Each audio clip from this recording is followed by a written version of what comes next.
Hello, it is my great pleasure to bring you greetings from the Department of Justice and to congratulate MPAC on its 14th annual national conference. I regret that I'm unable to be there in person. The Civil Rights Division has been proud over the last decade to count MPAC as an ally in our efforts to ensure that America's promise of freedom and equality is realized for all people. As someone who has worked on civil rights both inside the advocacy world and inside government, I have learned that in order to put our nation's great and timeless principles into practice requires a sustained and energetic effort by all of us. As such, I think the theme of this year's conference of working together to make America better is particularly appropriate. In recent years, the Civil Rights Division and the Department of Justice more generally have increased our efforts to enforce our nation's laws prohibiting hate crimes and hate violence. Since 2001, the Department of Justice has investigated over 800 incidents involving acts of violence, assaults, threats, vandalism, and arsons targeting Muslims, Arabs, Sikhs, and South Asians, and those perceived to be members of these groups.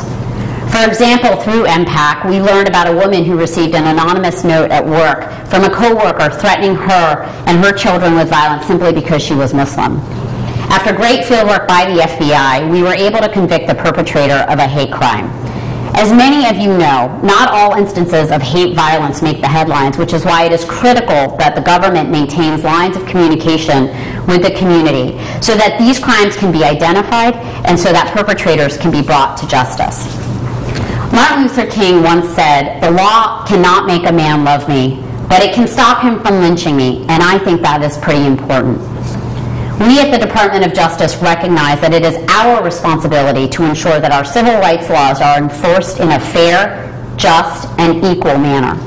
And that is why we are extremely proud of our work prosecuting those who burn mosques and businesses and terrorize communities with threats and assaults. But as Dr. King also made clear, we must not be content with just stopping violence.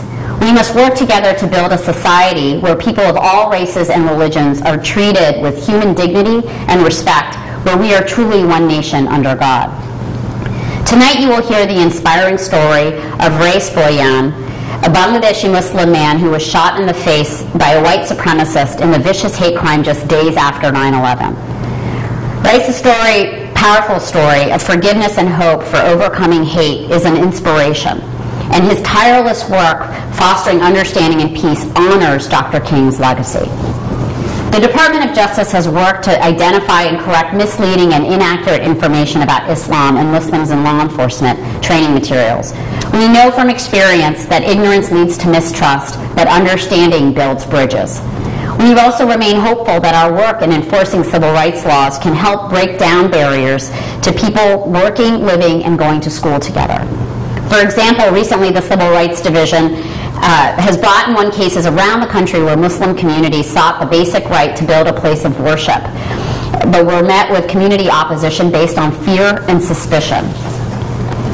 Those fears, however, have tended to dissipate once the mosques are built and people come to realize that Muslims are their teachers, their doctors, their neighbors, the parents of their kids' classmates, and that so many of us, despite our differences in faith and background, often share the same dreams and desires for ourselves and for our families.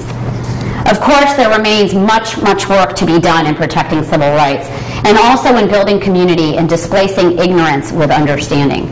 We thank MPAC for your significant contributions to these efforts, and we look forward to working with all of you in the years to come. Thank you.